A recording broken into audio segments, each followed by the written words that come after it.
Yeah, we have this new problem. We've had so much water and we've had so many leaves from the wind fall onto our gravel walkways.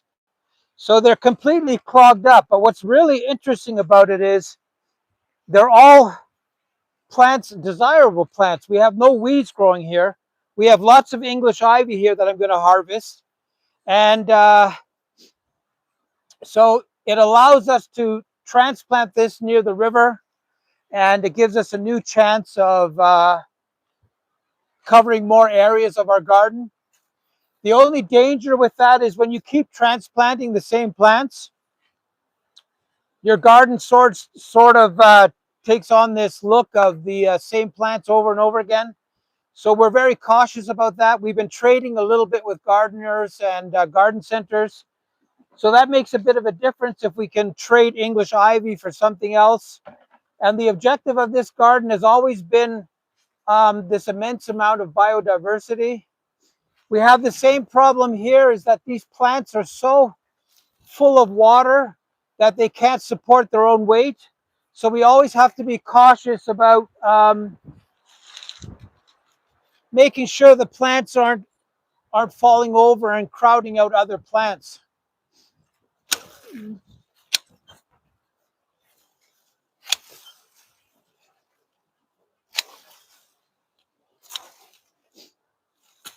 What say you, one this? So these are going to go straight down by the river. It's amazing how quickly everything multiplies here and how quickly everything gets into this gravel. The gravel has this real character of changing into topsoil. So the longer we have these plants growing in the soil, the quicker it turns into actual topsoil. So we have to be very cautious about that.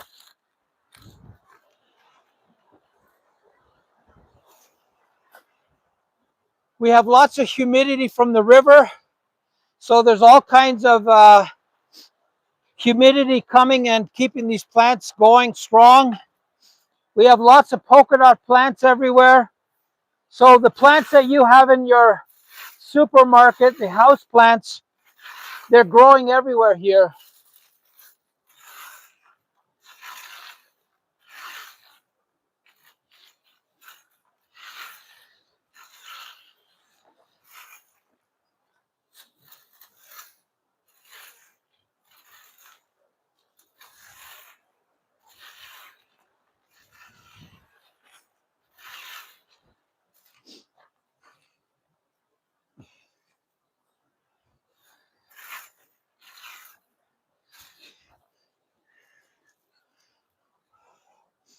See, this is actually turned into topsoil.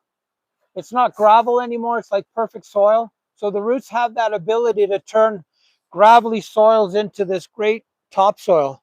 So remember that it's always important to have stuff growing in your garden, because the moment you have something growing in your garden, there's this this change where the soil keeps improving itself.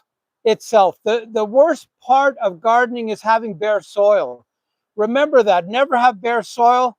The sun will do a number on that soil, and this life that's in the soil will create so much energy that you'll actually be surprised yourself how quickly that soil is improving itself by having something growing on top of it.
We've learned now to be a bit more aggressive with the garden just because we had to understand how fast everything grows here.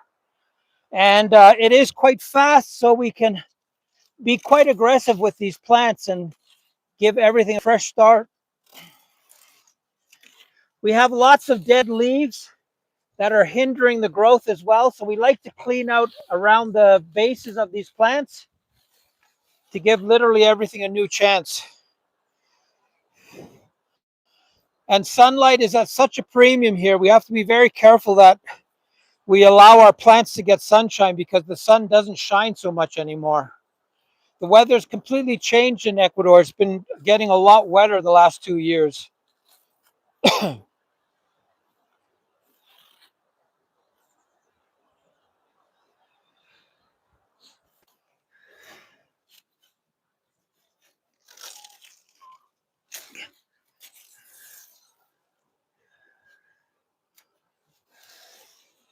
Unbelievable how heavy this is. It's just loaded with water.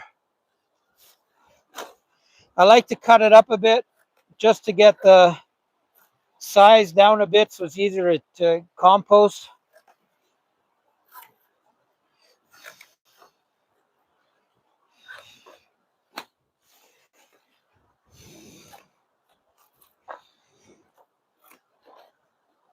We always save the seeds that are ripe. These are ready to go.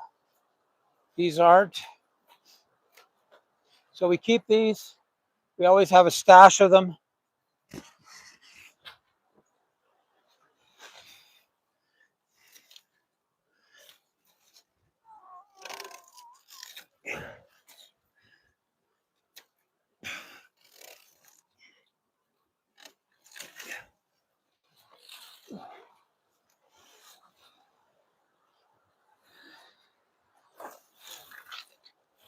You can feel the weight of the water in this, just loaded with water.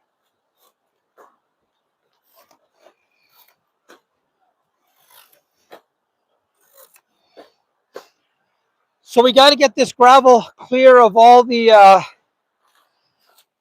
organic matter just so the gravel stays nice and clean.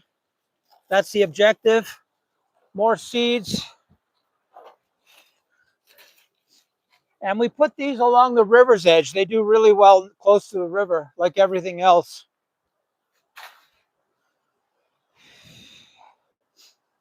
So when these plants actually lean over, they're interrupting another space. So we have all kinds of plants down there that are being covered up by the shadow of this leaning plant. So it's important for us to maintain that.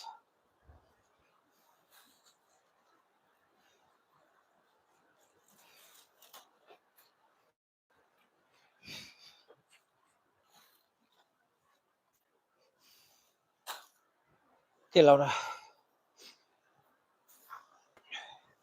Okay, me sacas estos. Vamos a mover. No, here. No, está abajo. We're going to harvest some English ivy. It's going to have lots of roots forming. Here, córtalo, Laura. No quietes así.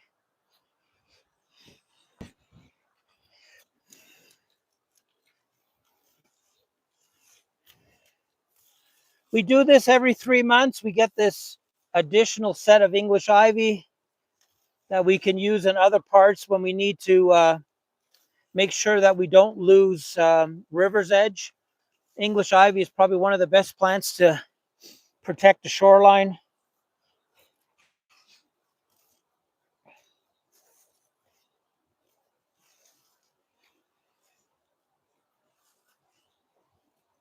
The moment they touch the ground, they will start to form roots.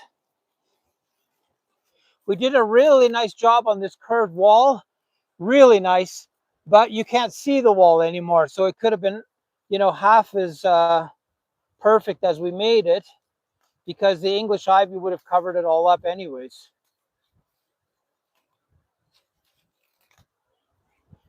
And when you have this intensive ground cover, you'll have very, very few plants coming up through. Um, the intensity is quite drastic, and it doesn't allow weeds to get through.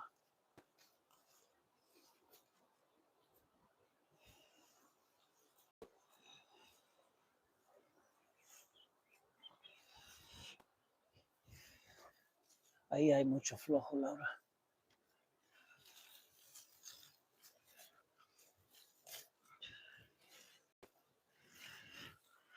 We like these guys as well. They're really good for protecting the shoreline.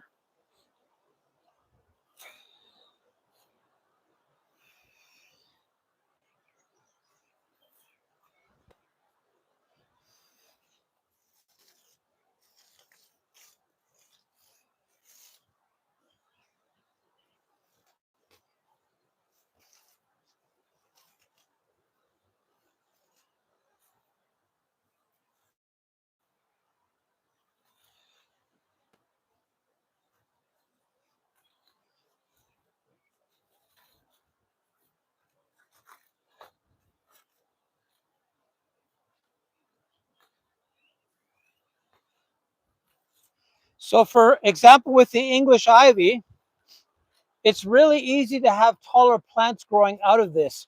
So the roots would be completely protected. Like I can touch the soil here. So if I put a plant in here like this, that would come out through it. It makes it look really beautiful.